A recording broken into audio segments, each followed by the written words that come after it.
महाराष्ट्रात gas cylinder टंचाईमुळे पहिला बळी गेलाय। सिलेंडर मिळवण्यासाठी रांगेत उभे असलेल्या माजी सरपंच यांचा मृत्यू झाल्याची घटना अकोला जिल्ह्यात घडली, असं कुणासोबतही घडू नये।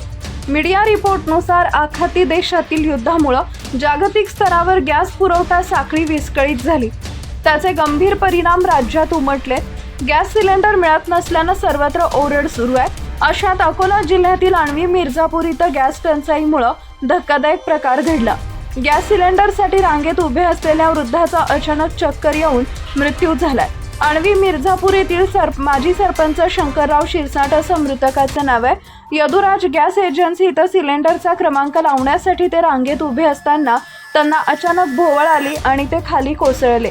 या घटनेत त्यांचा मृत्यू झाल्यानं मोठी खळबळ उडाली आहे। या प्रकारामुळे नागरिकांमधून प्रशासनाविरोधात संतापाची लाट उसळली आहे।